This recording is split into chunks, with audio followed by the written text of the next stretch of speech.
They arrested me for fishing in my own lake. Yep, that's me in handcuffs, treated like a bad guy just for holding a fishing rod on my own land. The HOA lady next door, a real Karen, called the police on me 5 times in 30 days, all for fishing. Each call was crazier than the one before. She said I was stealing their fish, poisoning the water, and even having a terrorist meeting. But here's the surprise. Those 5 silly 911 calls ended up costing her $1.2 million. Drop a comment to say where you're watching from, because this is the craziest HOA revenge story you'll ever hear. I'm Ben Carter, 38 years old, and I just used all my life savings to buy 15 acres of heaven. After 15 years of working so hard as a landscape designer, putting in 60-hour weeks and saving every dollar, I had finally bought my dream property. The best part was a 3-acre lake with water so clear you could see right through it, full of bass, bluegill, and catfish. On the morning of my first day there, I was up at 6 a.m. I set up my folding chair by the water with my tackle box open next to me. My golden retriever, Lucky, was lying in the grass. The morning mist was rising from the water and the sun made everything look golden. I had my favorite fishing rod in my hands. This was it. This was what I had worked for all those years. It was so peaceful and quiet, just me, my dog, and the fish. I had been fishing for about 20 minutes when I heard the loud whine of an electric golf cart. At 7:15 a.m., this white cart came speeding down the hill like it was on a special mission, almost flying right into my lake. Before it even stopped, a woman about 60 years old jumped out. Her hair was pulled back so tight it looked like it hurt, and she was wearing something that looked like an old army-style pantsuit. She started screaming, "Stop right there. What do you think you're doing?" she shrieked, pointing at me like I was doing something terrible. I turned around slowly, still holding my fishing rod, totally confused. Fishing, I said, because what else was there to say? Fishing, you're stealing from our community lake. This is theft. Her face was turning a strange purple color, and I swear I could see veins popping out on her forehead. Ma'am, I said, trying to stay calm even though this crazy woman was ruining my perfect morning, this is my property. I bought it last week. I have all the papers, but she wasn't listening. Impossible. This lake belongs to the Oakwood HOA. We've managed it for 20 years. You're trespassing and stealing. I pulled out my phone and showed her the property deed I had saved. See this line? That's my property boundary. See the lake? It's completely inside the line, 100% on my land. Her face went from purple to almost glowing. Fake documents, you forged these. I'm calling the police right now, and that's exactly what she did. This woman, who I found out was Mildred Peabody, the president of the Oakwood HOA, pulled out her phone and called 911 like she was reporting a major crime. 911, emergency, there's a thief stealing fish from our community property. He might be armed, send units immediately. She screamed into the phone, waving her free hand around like crazy. I couldn't believe what I was hearing. Armed, I was holding a fishing rod, and I had a golden retriever sleeping next to me. The most dangerous thing about me was probably my morning coffee breath. Within 30 minutes, 2 police cars showed up with their lights flashing like they were coming for a bank robbery. Officers Davis and Thompson got out. I could see the older one, Davis, who was 55, sigh. He had the tired look of someone who had dealt with too many Karens. Mildred ran up to them. Arrest him. He's stealing our fish. This is grand theft. Check. His bucket, those are our fish. Davis looked at me, then at my empty bucket, since I had just started fishing. He looked back at Mildred, and I could see him figuring out in his head how many years he had until retirement. Ma'am, Officer Davis said slowly, like he was talking to a child. Grand theft fish isn't really a crime. Sir, is this your property? I showed him all my papers, the deed and the survey map, everything. Davis pulled out his tablet, checked the GPS, and then checked it against the county records. Everything matched up perfectly. Ma'am, he's fishing on his own land. That's not against the law. In fact, it's about as legal as it gets. Mildred stomped her foot like a little kid, but but we have historical rights. Check your laws, we have historical usage rights. Davis rubbed his temples. Ma'am, I've been a cop for 20 years. There's no law against fishing on your own property. If anything, you're the one trespassing right now. The look on Mildred's face was priceless. This isn't over. She hissed at me as the cops got ready to leave. I know people, important people. You'll be sorry you ever moved here. As soon as the cops left, I set up my phone on a tripod and started a live stream. Yo, what's up, everyone? Ben here, and you're not going to believe what just happened. I just got the cops called on me for. Wait for it.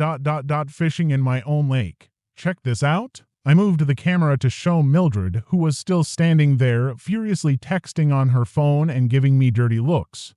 That's Mildred, the HOA president from next door. She thinks my lake belongs to her.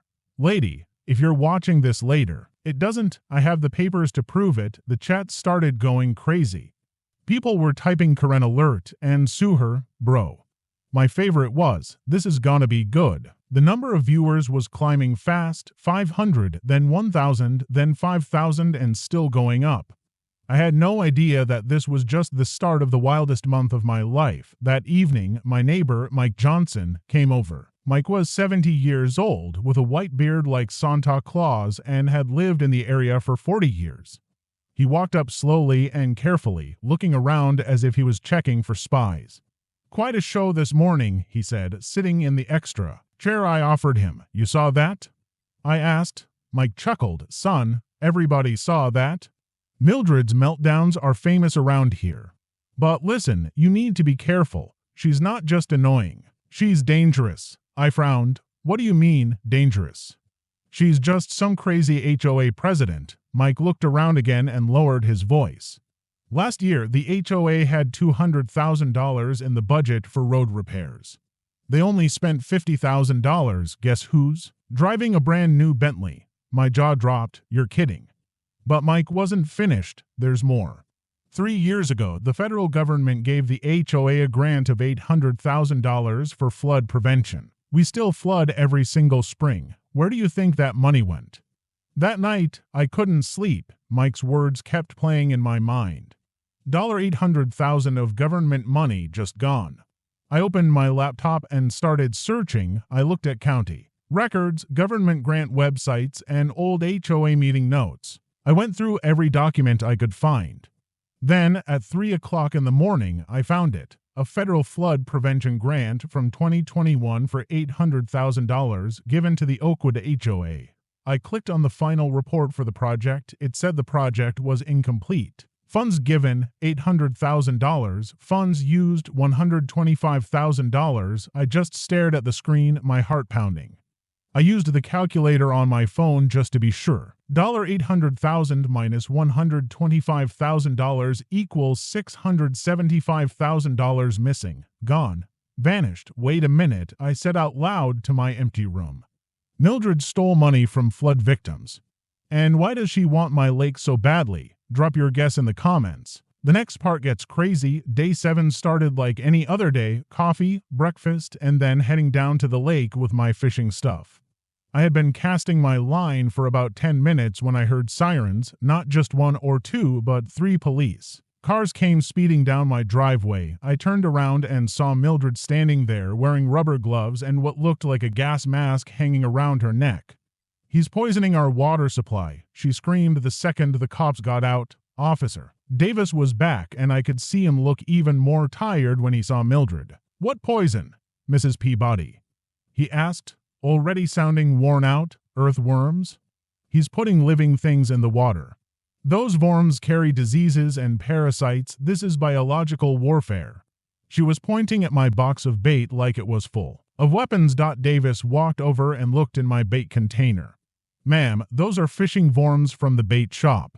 They're literally made to go in the water. That's how fishing works. Mildred pulled out a folder of what looked like printed out internet articles.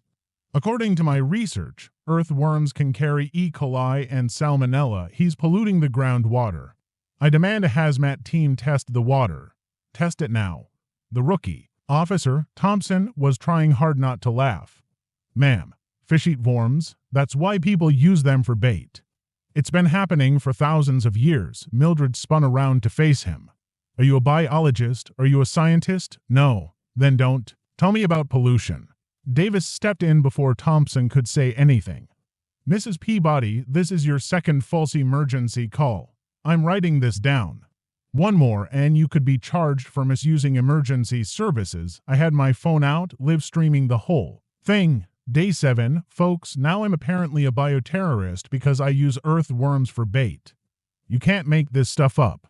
The viewer count was already at 50,000 and rising. The chat was going wild. People were posting laughing emojis and comments like, biological warfare with fishing worms. I'm dead, and someone get this woman a Netflix special.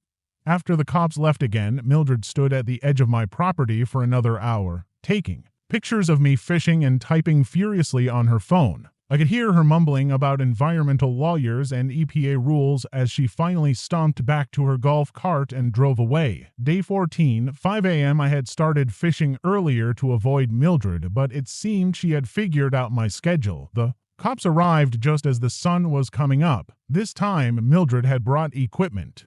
She had a real sound level meter, the kind construction companies use. Illegal noise levels, she announced, waving the device around. He's creating sound harassment. Listen. She said, pointing at me as I cast my line. The soft whoosh of the rod was so quiet you could barely hear it over the morning birds. Officer Thompson checked the meter. Ma'am, it's reading 15 decibels. That's quieter than a whisper. I'm pretty sure your breathing is louder than his fishing. Mildred's face turned red. It's the frequency. It's not about how loud it is. It's the frequency. That whooshing sound travels across the water and bothers our residents. People can't sleep. At 5 a.m., most people are asleep because it's 5 a.m., not because of fishing sounds, Davis said, and I could tell he was losing his patience. Mrs. Peabody, it's physically impossible for a fishing rod to make enough noise to bother anyone. This is your third false call. Mildred pulled out a binder. I have signed complaints. 17 residents have reported sleep problems. Davis flipped through the papers. Ma'am, these are all signed by you. You can't file 17 complaints for other people. I turned to my camera. Sonic harassment from fishing. Everyone. Apparently, my rod is a weapon of mass disturbance. The viewer count hit to 100,000. Someone donated $50 with the message, use it to buy a quieter fishing rod. LMAO. Even Officer Davis cracked a small smile at that one. Day 21 brought the most ridiculous call yet. This time, it wasn't just cops. Mildred had somehow gotten a building inspector to come out. 5 police cars, plus the inspector's truck, pulled up to my property. Mildred was practically dancing with joy. Unapproved construction, no permits, illegal structures, shut him down. She was pointing at my $20 folding cam chair. The building inspector, a middle-aged guy named Tom, looked at the chair, then at Mildred, then back at the chair.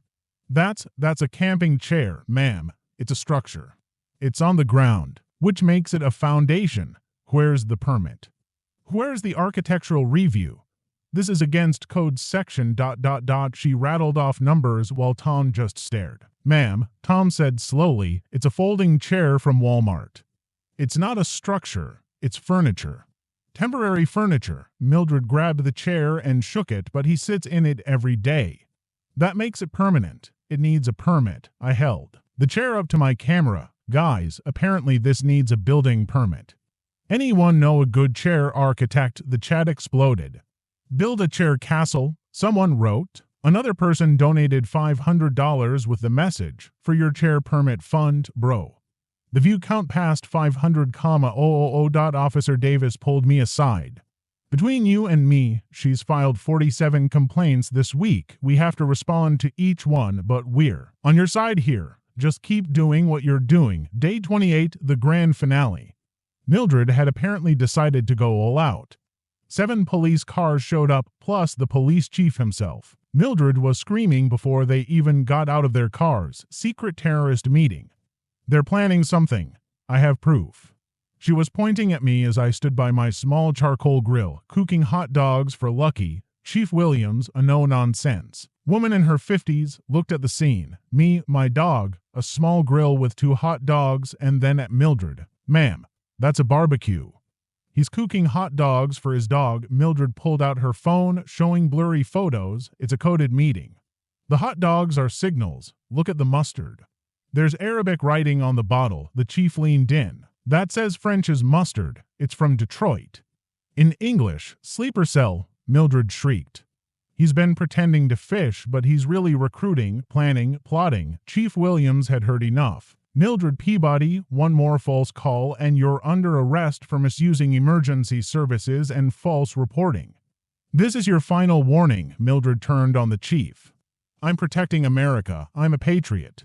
The chief's face was like stone. From hot dogs, ma'am, you need help. Professional help. I couldn't stop laughing on my stream. Guys, I'm apparently a terrorist because I fed my dog.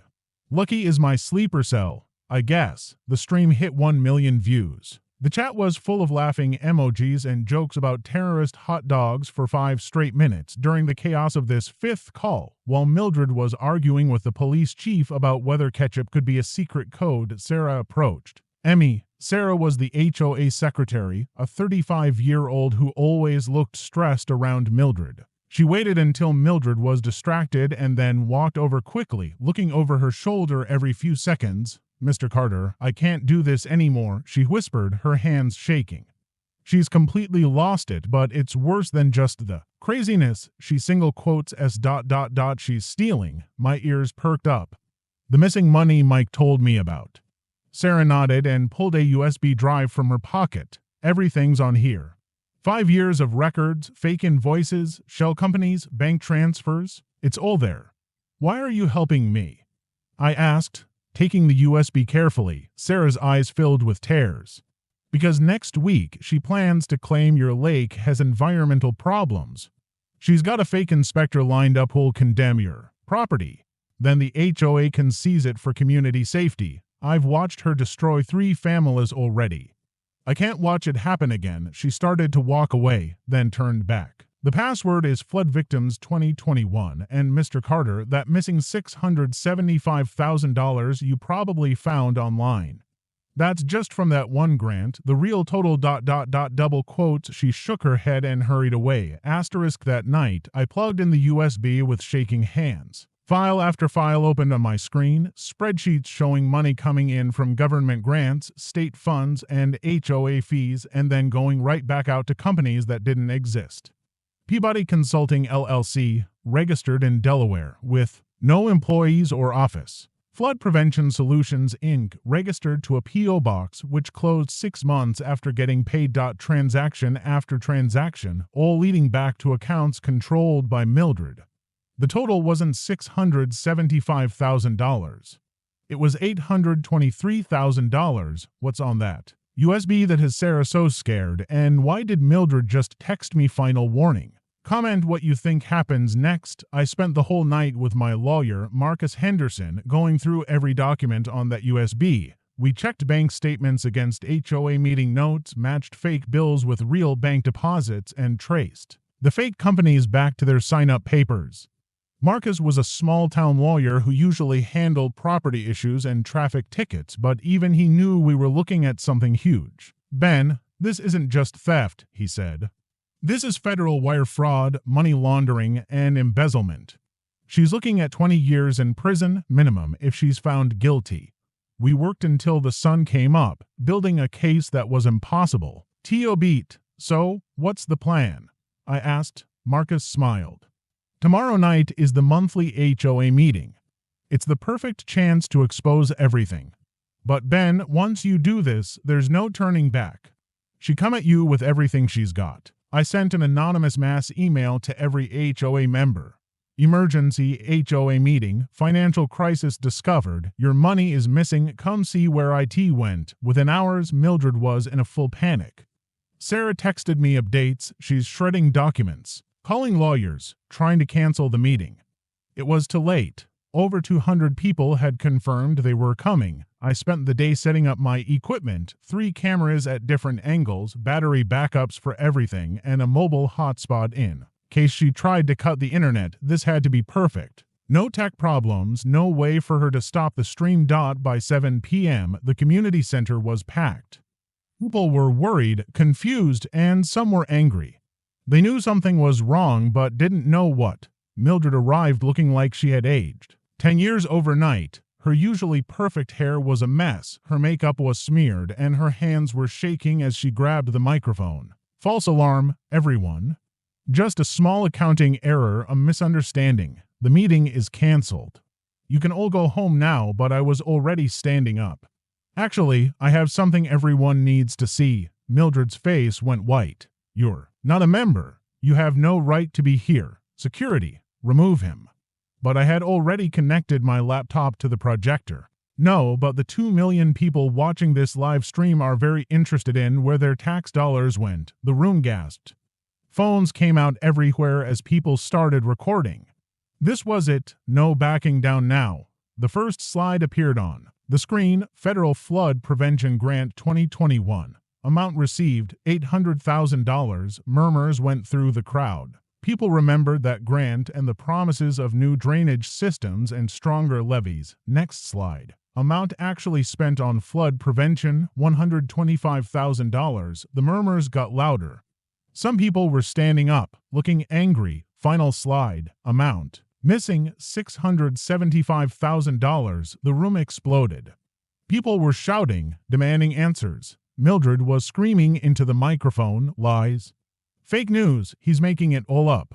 I'll sue everyone. But I wasn't done. Click. Bank records appeared showing Mildred's name and deposits that matched the exact amounts from the HOA accounts. January 15th, $50,000 to Peabody Consulting, a company that doesn't exist. Click. February 3rd, $75,000. To Flood Solutions LLC, registered to APO Box, no employees. Click. March through December, $550,000, all to fake companies, all ending up in one place. The crowd was getting angrier every second. Some people were crying. They had lost homes in last year's floods that could have been prevented with that money. Mildred was backing toward the door, but people were blocking her way. That's for future floods. Long-term planning, she stammered, in your personal account. I asked, clicking to the next slide. It showed her Bentley purchase made the same week as the largest money transfer. The room went silent except for the sound of someone sobbing. Then someone shouted, "My mother died in that flood. You stole money that could have saved her." Chaos was starting to break out. People were surrounding Mildred, shouting, some looking like they were ready to get physical. "Wait," I shouted, "there's more. Please, everyone stay calm. Let justice handle this." I showed the final slide, the total from all sources over 5 years. Not just the flood grant, but HOA fees, state money for projects, and emergency repair money. $823,000 stolen from our community. The number just hung there on the screen. People were shocked into silence, right on cue, as if we'd planned it. The doors opened. FBI agents entered, led by Agent Johnson, who I had been talking to all day. "Mildred Peabody," he said calmly. She tried to run but didn't get 3 feet. "You're under arrest for federal grant fraud, embezzlement, and money laundering." As they put the handcuffs on her, something in Mildred broke. It wasn't that much, only $700,000. No. Wait, I mean ... She realized what she had just said. Agent Johnson actually smiled. "Mom, you just confessed on a live stream to 2 million viewers." Mildred looked around wildly, finally noticing all the cameras. Her face went from red to white to green. "I want my lawyer," she screamed. "You'll need one," Johnson said as they led her out. But she wasn't going quietly. "This is Ben's fault. He set me up. I'll sue everyone. You will all pay for this after." The FBI left with Mildred. The HOA members held an emergency vote. Dissolve the current board, 198-2. Full review of all the money. 200-0. Sue Mildred for damages. 200-0. Marcus stood up to address the crowd. Based on the amount stolen, plus fines and legal fees and extra fines for breaking her trust. He did the math on his phone. Mildred Peabody owes this community $1.2 million. The room erupted in cheers. Some people were crying with relief. Justice was finally coming. I wrapped up the live stream. Thank you all for watching. Share this everywhere. Show people what happens when HOAs go bad, and remember, document everything. Question everything, and never let people in power go unchecked. As the crowd was celebrating and I was packing up my gear, my phone rang. It was an unknown number. I almost didn't answer, but something made me pick up. Mr. Carter, this is David Peterson. I represent Mrs. Peabody. His voice was smooth and confident, the voice of someone who had gotten guilty people out of trouble before. She's in federal custody, I said, not for long. And when she gets out on bail tomorrow, well, let's just say she has resources you don't know about. This isn't over, not by a long shot. The line went dead. I looked at Sarah, who was smiling for the first time in years at people hugging and crying with relief. He's arrested, but not defeated. What trick does she have up her sleeve? Type just as if you think Ben's in danger. Mildred was out on $500,000 bail within 24 hours. Her first move was exactly what Marcus had guessed. She went on the attack. Peterson, Walters & Associates was a law firm that was known for defending people who steal money from companies. They were the kind of firm that had gotten senators off on small details and made evidence disappear. They filed lawsuits against everyone, me for lying about her, Sarah for theft of private papers, the HOA for firing her unfairly, and even the FBI for false arrest. She's throwing spaghetti at the wall, Marcus told me over coffee. None of it will stick, but she's trying to make things messy and too expensive for people to fight back. But the community wasn't giving up. A GoFund for legal defense raised $50,000 in 2 days. The local news picked up the story, then the regional news, then the national news. The headlines were everywhere. Karen versus fishermen, trial of the century, HOA president steals from flood victims, how fishing led to a federal fraud case. Every media outlet wanted an interview. I tried to stay focused on the real issue. This isn't about me, I told every reporter. It's about justice. For the flood victims, it's about making sure people in power are held responsible. Meanwhile, Mildred was doing her own media tour, playing the victim. She went on a morning show, looking tired and like she'd been crying. I'm the victim here, Ben Carter harassed Emmy. He moved in and immediately started causing problems. The fishing was just the beginning, the interviewer looked doubtful. But you called the police on him 5 times for fishing on his own property. Mildred's mask slipped for a second. He was committing fishing crimes. The interviewer blinked, double quotes fishing ... crimes. The interview went viral within hours. Memes of fishing crimes were everywhere. Someone even made a fake movie poster, Fishing Crimes, in theaters this summer. The hashtag fishing crimes was trending all over the country, but Peterson was playing even dirtier behind the scenes. A private investigator started following me everywhere. My tires were slashed twice. Sarah received anonymous threatening letters. One morning, I found a dead fish on my doorstep with a note, "Stop now, or you'll be sleeping with them." Marcus wasn't worried. These are just scare tactics. It shows they're desperate. Keep a record of everything, and I did. Every threat, every incident, every strange car parked outside my house. The FBI was building their case, and each new act of harassment just added more to the charges against her. Then, the prosecution dropped a huge surprise that changed everything. They had found evidence that Mildred had done this before. Her previous employer, a marketing firm in the city, came forward. The CEO, a well-respected woman named Patricia Coleman, gave a statement. She stole for $100,000 over 3 years. We found out during a regular audit. We didn't press charges because we wanted to avoid a scandal. We just let her resign quietly. I regret that decision every day. This showed a pattern of career criminal behavior. The prosecutor was now building a case for organized crime, but Mildred was getting desperate. She came up to me outside the grocery store one day with no lawyers around. "Drop the charges," she said, her voice shaky. "I'll pay back half." I looked at her, unable to believe it. "Half of the stolen money? That's still a crime, Mildred." Her face twisted. "I'll give you the lake. I'll sign it over." "It's already mine," I said. She was almost crying now. "I'll move away. I'll leave the state." "You'll never see me again. You're going to prison, Mildred." "That's how crime works." She grabbed my arm as I turned to leave. "You don't know who you're messing with. I have connections. People who owe me favors. This won't end how you think." I pulled away and left, but her words stayed with me. That night, Mike came by with information that made everything click. "Ben, I found out why she wants your lake so badly." He spread out county planning documents on my table. "Look at this, a proposed interstate extension. It goes right through your property. The state has been planning it for 5 years. I studied the maps. So my land would be worth, a low estimate, $5 million when the state buys it for the highway. Everything suddenly made sense. She knew about this. Mike nodded. Her brother-in-law is on the planning commission.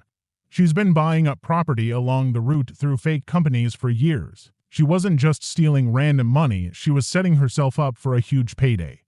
The lake, the made-up environmental problems. It was all about forcing me to sell cheap so she could sell it to the state for millions. This was bigger than just HOA fraud. This was a conspiracy that included government officials.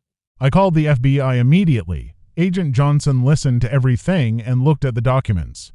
This changes things. We're now looking at public corruption charges.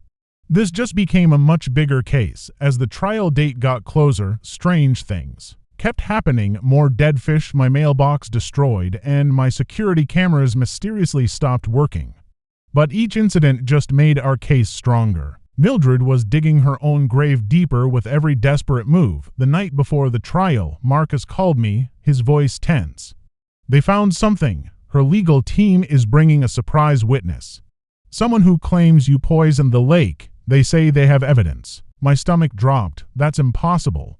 I've never put anything in that lake but fishing line. Marcus sighed. It doesn't matter if it's true. It just needs to create some doubt. Peterson's playing dirty. I sat down hard in my chair. Who could possibly testify for Mildred after everything she's done? Who would lie for her? Then it hit me. The brother-in-law on the planning commission. How deep did this really go? And why did I just say, oh no? Comment your wildest theory. The federal courthouse was a media circus. News vans lined the street, reporters were doing live reports on every corner, and a crowd of flood victims held signs demanding justice. Inside, the courtroom was completely full, with a live TV feed broadcasting everything. Prosecutor Jennifer Chen started with powerful words. Ladies and gentlemen of the jury, the defendants stole $823,000 meant for flood prevention, while families lost their homes, while elderly people drowned in their living rooms, while children watched everything they owned wash away. Mildred Peabody was buying luxury cars and designer handbags with the money meant to protect them. She showed slide after slide, bank records showing the theft, photos of flood damage, pictures of victims who had lost everything, and then photos of Mildred's Bentley, her vacation homes, and her shopping sprees. The jury looked disgusted. Several of them were glaring at Mildred with pure anger. Peterson, her lawyer, tried to do damage control in his opening statement. My client was overcome with grief after losing her husband. She made mistakes, yes, but she was pushed to desperation by the harassment of Ben Carter. This man tormented her, provoked her, and pushed her until she snapped. Chen stood up immediately. Objection: the defendant's crimes began 3 years before Mr. Carter even moved to the area. The judge agreed. Peterson was already losing when I took the stand. Chen walked me through the timeline carefully. Mr. Carter, please describe your first encounter with the defendant. I took a breath and spoke clearly. She called the police on me for fishing in my own lake on my own property, which I had just bought with all the proper papers. And how many times did she call the police on you? Chen asked. 5 times in 30 days, I said, and then I couldn't help but add, each time with a crazier accusation than the last. The prosecutor had me describe each call, and by the time I got to the terrorist hot dog incident, several jurors were trying not to laugh. One elderly man on the jury actually snorted when I described the biological warfare earthworm. Even the judge had to hide a smile behind her hand. And during all this harassment, what did you discover? Chen asked. That she had stolen over $800,000 from federal flood prevention funds, money that should have saved lives. The courtroom went dead silent. The difference was huge. Petty, ridiculous harassment versus massive, life-destroying theft. Peterson tried to trip me up during his questioning. Mr. Carter, isn't it true that you immediately began investigating Mrs. Peabody? That you were looking for dirt on her from day one? I shook my head. I was just trying to fish in peace. She's the one who started everything. I only started investigating after a neighbor mentioned the missing money. He tried a different approach. You live-streamed her humiliation to millions of people. That was your plan all along, wasn't it? I looked him straight in the eye. I live-streamed everything for my own protection. When someone calls the cops on you 5 times for fishing, you start documenting everything. The fact that she confessed to federal crimes on camera, that's on her. The surprise witness turned out to be exactly who I had feared, Mildred's brother-in-law, Tom Richardson, from the Planning Commission. But the prosecution was ready the moment he took the stand and started talking about chemical problems. "In my lake," Chen pounced. "Mr. Richardson, isn't it true you're related to the defendant by marriage?" He shifted uncomfortably. "Yes, but that doesn't affect my testimony." Chen smiled like a shark. "And isn't it true that you personally stand to gain from the proposed highway extension that would go through Mr. Carter's property?" Richardson turned pale. I don't know what you're talking about." Chen then produced documents. "These are the sign-up papers for Richardson Development LLC, which has purchased 17 properties along the proposed highway route. The man crumbled on the stand. Within 10 minutes, he had flipped completely, admitting everything to avoid his own trial. "She promised me the lake for $100,000. She said she could force him out with fake environmental violations, the whole HOA. Fraud thing, I didn't know about that until recently." The defense's case completely fell apart. Sarah testified next, brave and clear, showing every receipt, every fake bill, and every forged document. "She made me create fake entries in the books. When I questioned it, she threatened my job and my family. She said she'd ruin my life if I talked." The final nail in the coffin came when Patricia Coleman, Mildred's former boss, testified about the previous embezzlement. The pattern was set. She was a career criminal. Mildred took the stand to defend herself, and it was a disaster. She couldn't keep her story straight, kept contradicting herself, and finally just broke down. "I took the money, but I deserved it. Do you know how hard it is to run an HOA? The thankless hours, the constant complaints. I earned that money." The prosecutor just let her rant.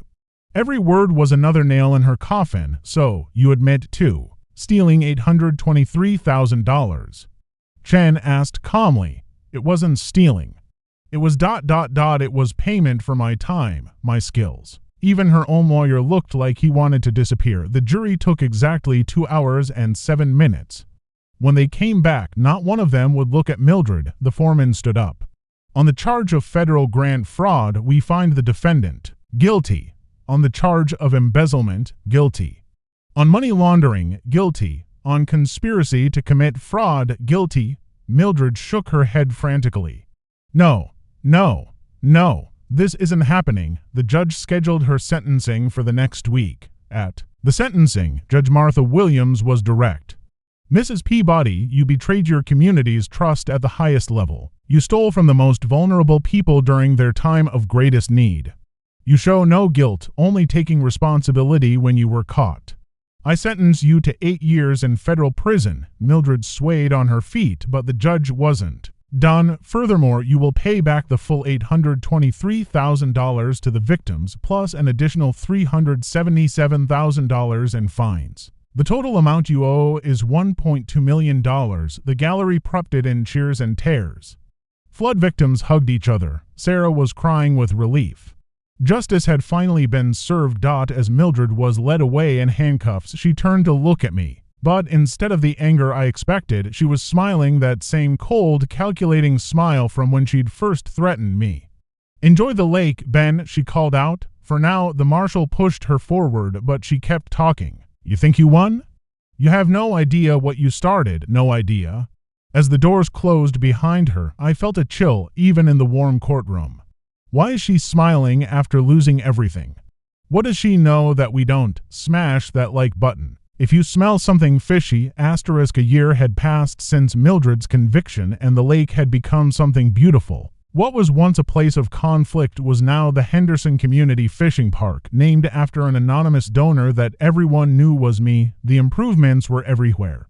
The roads that had been falling apart for years were finally fixed with $200,000 of the recovered money. Real flood prevention systems were built with another $300,000, proper drainage, stronger levees, and emergency pumps that actually worked. We started a kids' fishing program that taught youngsters about taking care of nature and being patient. Every Saturday morning, you'd see 20 or 30 kids learning to tie knots and cast their lines. The elderly got free fishing gear from a lending library we started. Monthly barbecues brought the whole community together, and yes, we served hot dogs. Without any terrorism jokes. I still fished every morning at 6 a.m. in the same spot, in the same chair that supposedly needed a building permit. Lucky was getting older, but he still lay faithfully beside me, sometimes barking at the ducks. Sarah had taken over as HOA president and ran things with total honesty. Every dollar was accounted for in public meetings that were actually public. She started online voting, live-streamed meetings, and sent out quarterly financial reports that anyone could understand. Mike had been elected to the advisory board before he passed away, and his favorite joke was put on a plaque by the lake. First rule of fishing, no calling cops on fishermen. The flood victims had received all their money back from the recovered funds, and insurance had helped cover the rest. Many had rebuilt their homes with proper flood protection this time. Others had moved but stayed in touch, thankful that justice had finally been served. Mrs. Chen, who had lost her sister in the floods, brought me cookies every Wednesday. "You saved us," she'd say every time. "You exposed the truth when no one else would." I always told her the same thing. I just wanted to fish in peace. Sometimes the biggest changes come from the smallest actions. The local news did a follow-up story on the anniversary, 1 year later, how a fisherman's stand against corruption changed a community. I turned down most interviews, but I did talk to them for a short time. Fame isn't why I did this. Fish don't care how many views your video got. They just care if your bait looks tasty. Other HOAs across the country started using what they called Ben's rules, standards for honesty, including recorded meetings, public financial records, term limits for board members, and no emergency powers that could be misused. It was becoming a movement. Then one day, a letter arrived with a federal prison postmark. I stared at it for a long time before opening it. Mildred's handwriting was still neat, but somehow softer. "Ben, prison gives you time to think. Too much time, maybe." I was wrong. The power went to my head after my husband, Harold, died. It started small, 1,000 here, 5,000 there to cover my own bills. Then I couldn't stop. It became about control, about being important. The lake was never about the fish, it was about someone challenging my power. You threatened the little kingdom I had built. I'm in therapy now, learning about grief and healthy ways to cope. Maybe it's too late, but I wanted you to know I'm trying. Also, thank you. It's strange to say, but you stopped me. Without your stand, who knows how far I would have gone or how many more people I would have hurt. Enjoy the sunrise on the lake. It really is beautiful. Mildred. P.S. I caught my first fish in the prison pond yesterday, a tiny bluegill. I named it Hope. I read the letter twice, then showed it to Sarah. "Do you think she's being sincere?" Sarah asked. "Maybe." I said, "Prison can change people." Or maybe she's just trying to get parole points, but something about it felt real. Then, a week later, another letter arrived with the same postmark, but the handwriting was different, blockier, more masculine. "You won, but I left you a gift in the lake. Happy fishing," and my blood ran cold. This wasn't Mildred's writing. I knew her handwriting now, having seen it on dozens of HOA papers. This was someone else entirely. I showed it to the FBI right away. Agent Johnson frowned as he looked at it. "We'll increase patrols around the lake. It could be nothing, or it could be one of her friends trying to scare you. Don't go fishing alone for a while," but I couldn't stop thinking about it. What gifty who was M if not Mildred? A gift from prison. Is it a threat or something worse? Comment check the lake if you think Ben should investigate. 5 years had passed since Mildred first called the cops on me for fishing. The annual Justice Day fishing tournament had become our biggest community event, with 500 people raising thousands for flood prevention. The lake that once caused so much trouble was now the heart of our healed community. I was older now with more gray hair, but I was still fishing in the same spot every morning at 6 a.m. Life had changed in ways I never expected. Sarah and I had gotten married 2 years ago in a simple ceremony by the water. She was pregnant with our first child, a daughter we planned to name Hope. The irony wasn't lost on me.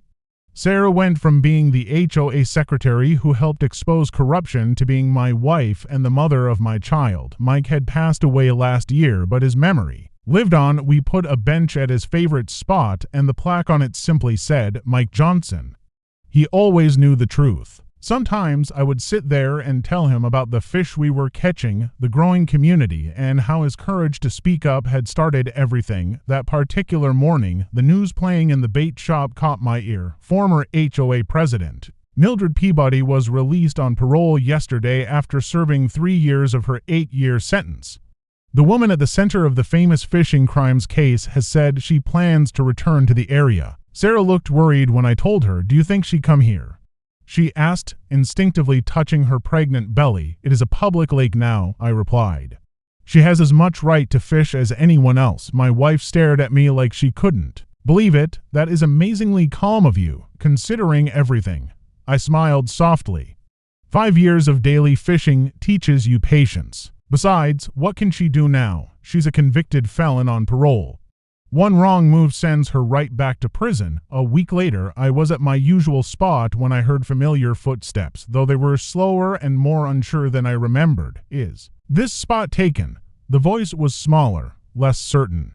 Mildred had aged a lot in prison. Her hair was completely gray now, no longer in that tight, severe bun. She wore simple clothes from a thrift store and carried an old fishing rod that looked like it came from a garage sale. I didn't turn around. "It's a public lake. Fish wherever you want." She sat down about 50 feet away, keeping a good distance, but still being at the lake. The silence was awkward, but not tense. We both cast our lines and waited in our past before either of us spoke. She caught a small bass, her first real fish since getting out of prison, and she couldn't hide her excitement. "Nice catch," I said simply. She looked surprised that I said anything. "Thank you. I practiced in the prison pond." The counselor said it would help with my anger. We fished in silence for a while.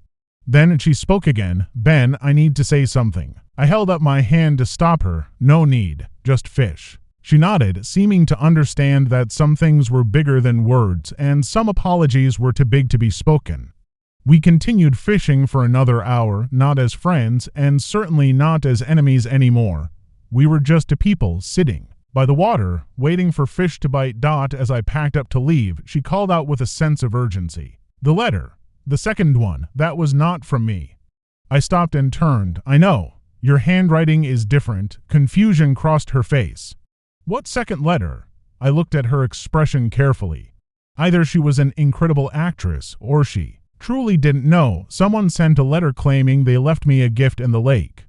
They signed it M." Her face went pale as she recognized the name. "Oh, God, Tommy." My eyebrows raised. "Who is Tommy?" She looked around nervously before answering. "My cousin. He helped with some of the fake companies. He blamed you for everything that happened.